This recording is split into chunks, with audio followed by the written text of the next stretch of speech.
But that, not just the gift, but what's behind the gift, and the opportunity to be there through the ICWA Fellowship really challenged me to think, how am I developing my ability to understand China? And so this idea of keys to understanding is kind of the way I'd like to go through these. So I've come up with at least kind of 3 keys that I've kind of focused on in these various pursuits that, like I said, have really struck with me. Whether it's been in kind of the academic or the diplomatic endeavors with Secretary Paulson. And for nearly 2 years with Secretary Paulson, I was in China once a month, working with our team. And I understand Secretary Geithner had a very good trip earlier this week. But over there continually. So how do you think about Guizhou and sets of keys and the strategic economic dialogue in our cabinet and their cabinet?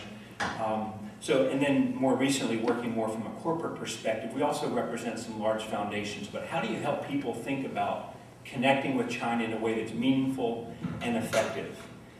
So 3 keys I'm going to lay out here. The first is a posture of understanding, or an attitude of understanding. Steve, as already mentioned, it was 10 years ago, this year actually, that Doak left us. But our love and his impact remain. In my final ICWA talk, December of 1999, I actually quoted from Doak in the preface of his book, China's Far West. And I'd like to read you that quote. This was if you remember, China's Far West was an opportunity Doak had to go back to the same places he had been during his fellowship 40 years later, from 1987 to 1989, and retrace those steps. And a big old book, as only Doak could do, a big tome of writing. But in his preface, this little paragraph just really jumped out at me. And I challenge people and myself on this continually. And this is what Doak said on the eve of communist takeover as he was reflecting on that. This is his quote. "Trying to understand China has been a lifelong commitment for me. I was born in Shanghai in 1921, spent my childhood there, and began systematic study of the country when I was in college. Most importantly, I've been professionally engaged in this task in a variety of jobs, from journalism, government service, and academia ever since World War II. Throughout these years, I have written and edited 20-odd books about China and U.S.-China relations. But I am less impressed by what I have learned over the years than about what I still must try to learn to understand China. One thing I've certainly come to know is that because China is so huge and complex, and because it has been undergoing constant and turbulent changes throughout the modern period as the Chinese people have grappled with the enormous problems of development and modernization, one must be extremely wary of generalizations about the country that are not rooted, at least partially, in study, observation, and experience at the grassroots level." But this line, "I am less impressed with what I've learned over the years than what I still must try to learn to understand China." And that's what I think of as the posture of understanding. It's to remain committed to be more impressed about what I haven't figured out yet. It keeps us asking one more question. It keeps us trying to get the questions right. In fact, when I was asked, it was just a wonderful coincidence, when I was asked to come and serve with Secretary Paulson, my job was to continually try to frame the questions, not just focus on the agenda and the answers, but to frame the questions so that we could effectively work the overlap in the Venn diagram, where our strategic interests and China's strategic interests overlap.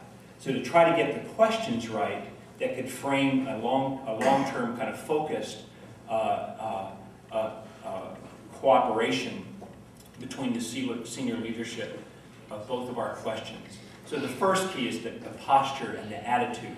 It's challenging, and maybe for all of us, but it's challenging to kind of want to be sharp, especially in DC. You want to be sharp, you want to be succinct, you want to be kind of soundbite. It's the 3 things I had to tell you, and how to be sharp, but also kind of acknowledge, to be impressed with what we still haven't figured out, I think is a real important first key to understanding, and it's clear from Doak that's a lifelong process. The first is, the second key is a perspective of understanding China. And actually, a quote that Li Changli, you introduced me to the writings of Joshua Cooper Ramos. And in his article, Beijing Consensus, he has a very powerful, and he's a very keen observer of China. You may remember him from the Olympics. He was the commentator for NBC, Joshua Cooper Ramos. But there's a quote that I came across, this is nearly 10 years ago, which I think helps us think about the perspective of understanding China. And this is his quote. It says, "The pace of change in China means that China is not what it appears. It cannot be reduced to generalities, because it is not today what it appeared to be yesterday. It is to pick up an idea of Heisenberg, the physicist Heisenberg, where speed interferes with measurement. If you can stop something long enough to take its picture, you have no idea where it's going next. So with China, the minute you stop something long enough to look at it, the more certain you can be that when you lift your head, Chinese society will have moved on. We must content ourselves with frameworks, inside of which we allow pieces to move around with some unpredictability."